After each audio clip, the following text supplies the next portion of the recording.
ఒక చిన్న గ్రామంలో రాజు అనే 10 ఏళ్ల బాలుడు ఉండేవాడు. అతనికి కొత్త విషయాలు తెలుసుకోవడమంటే చాలా ఇష్టం.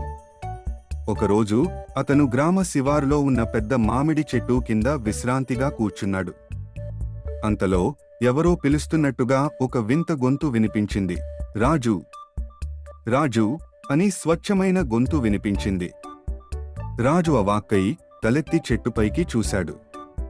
చెట్టు కొమ్మపై ఒక అందమైన పచ్చ గువ్వ కూర్చుని ఉంది. ఇక్కడ ఎవరు మాట్లాడుతున్నారు అని రాజు ఆశ్చర్యంగా అడిగాడు. ఇక్కడ నేనే మాట్లాడుతున్నాను అని గువ్వ మృదువుగా అంది. రాజు ఆశ్చర్యంతో తన కళ్లను రుద్దుకున్నాడు. నిజమేనా? నువ్వు మాట్లాడగలవా? అవును, నా పేరు మిత్తు. నీకు ఒక గొప్ప రహస్యాన్ని చెప్పాలనుకుంటున్నాను. రాజు ఉత్సాహంతో చెట్టుపైకి ఎక్కాడు. ఇక్కడ నీకోసం అని మిత్తు తన రెక్కల కింద దాచిన ఒక పాత కాగితాన్ని వదిలింది.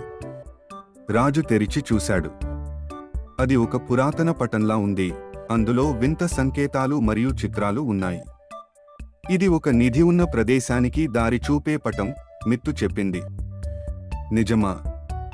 మనం దీన్ని ఛేదిద్దాం అని రాజు ఉత్సాహంగా అన్నాడు. పటంపై మొదటి సంకేతం ఇలా ఉంది: నేను ప్రకాశిస్తాను, కానీ రాత్రివేళ మాయం అవుతాను. రాజు కొద్దిసేపు ఆలోచించి ఇది సూర్యుడు అని ఆనందంగా చెప్పాడు.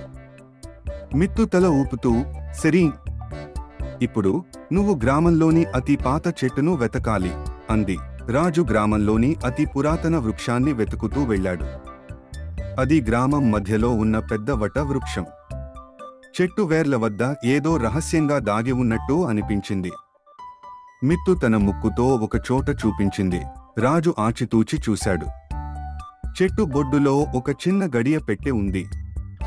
ఆ పెట్టెను తీసి తుడిచిన వెంటనే అందులో ఒక చిన్న కాగితం కనిపించింది. ఆ కాగితంపై రెండో సంకేతం రాసి ఉంది. రాజు ఉత్సుకతగా దాన్ని చదివాడు. నేను నదులను తయారు చేస్తాను, పుష్పాలను ముద్దాడుతాను, కానీ నన్ను పట్టుకోవడం అసాధ్యం. రాజు కొద్దిసేపు ఆలోచించి ఇది గాలి అని చెప్పాడు. మిత్తు సంతోషంగా చప్పుడు చేస్తూ, సరైన సమాధానం. ఇప్పుడు నువ్వు గాలిని ఆడుకునే ప్రదేశానికి వెళ్ళాలి అంది. రాజు వెంటనే ఊహించాడు. అది గ్రామంలోని పాత గాలిమిల్లు.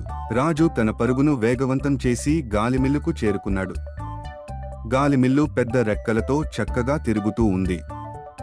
ఇక్కడ ఏమి దాగి ఉంటుందో చూద్దాం అని రాజు చెప్పాడు. ఆసక్తిగా అతను చుట్టూ వెతకడం ప్రారంభించాడు.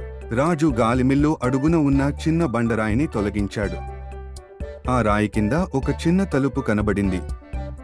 ఇదిగో, నిదానంగా తెరవు, మిత్తు సూచించింది. రాజు తలుపు తెరిచి లోపల చూశాడు. ఒక బంగారు తాళం మెరిసిపోతూ కనిపించింది. తాళం పక్కనే మరో చిన్న కాగితం ఉంది. నేను చిన్నదానిని, కానీ శక్తివంతాన్ని, నేను పెద్దదానిగా పెరుగుతాను. రాజు చిరునవ్వుతో, ఇది విత్తనం అని చెప్పాడు. మిత్తు తల ఊపుతూ, సరీ, ఇప్పుడు నువ్వు రైతు బావిని వెతకాలి అంది. రాజు గ్రామంలోని బావికి చేరుకున్నాడు. బావి పక్కన ఉన్న పెద్ద రాయిపై ఓ చిన్న గడియపు రంధ్రం కనిపించింది. ఇక్కడ తాళం ఉపయోగించు, మిత్తు సూచించింది. రాజు బంగారు తాళాన్ని తీసుకుని దానిని రంధ్రంలో పెట్టాడు. తాళం తిప్పగానే రహస్య ద్వారం ఓపెన్ అయింది. లోపల పొడవైన చీకటి గుహ కనిపించింది. రాజు ధైర్యంగా ముందుకు అడుగుపెట్టాడు. మిత్తు అతని భుజంపై కూర్చొని అతనికి తోడుగా వచ్చింది. గుహలో పురాతన చిత్రాలు గోడలపై అలంకరించబడ్డాయి. రాజు దీపం వెలిగించి ముందుకు సాగాడు. అంతలో అతనికి ఒక పెద్ద తలుపు ఎదురైంది. ఆ తలుపుపై ఒక మెరిసే సూర్య చిహ్నం కనిపించింది. రాజు తలుపు నెమ్మదిగా తెరిచాడు. లోపల మెరిసే బంగారు పూల గిన్నెలు, పురాతన గ్రంథాలు కనిపించాయి. ఇదే నిజమైన నిధి, మిత్తు ఉత్సాహంగా అంది. రాజు ఆశ్చర్యంతో అప్పుడు గ్రహించాడు, ఇది విలువైన జ్ఞానం. పట్టెను తెరిచి చూడగా అందులో విత్తనాల సంచులు మరియు పురాతన పుస్తకాలు ఉన్నాయి. ఈ విత్తనాలు మా గ్రామానికి ఎంత ఉపయోగకరమో రాజు అన్నాడు. అవును, ఈ పుస్తకాల్లో వ్యవసాయం, జ్ఞానం, విజ్ఞానం ఉన్నాయి, మిత్తు అంది. రాజు అవును అని తలూపాడు. రాజు ఆ విత్తనాలను గ్రామ పెద్దలకు ఇచ్చాడు. పుస్తకాలను గ్రామంలోని యువతతో పంచుకున్నాడు. గ్రామం నూతన మార్పుకు సిద్ధమైంది. అందరూ రాజును మెచ్చుకున్నారు. విత్తనాలు వేయగానే పొలాలు తేజస్సుగా మారాయి. పంటలు సమృద్ధిగా పెరిగాయి. గ్రామం ఆనందంగా మారిపోయింది. సాయంత్రం మిత్తు రాజుతో జ్ఞానం నిజమైన నిధి అని చెప్పి వీడ్కోలు చెప్పింది. అది గాలి వెంట ఎగిరిపోయింది. రాజు తన చదువును కొనసాగిస్తూ తన గ్రామాన్ని బాగా మార్పు చేశాడు.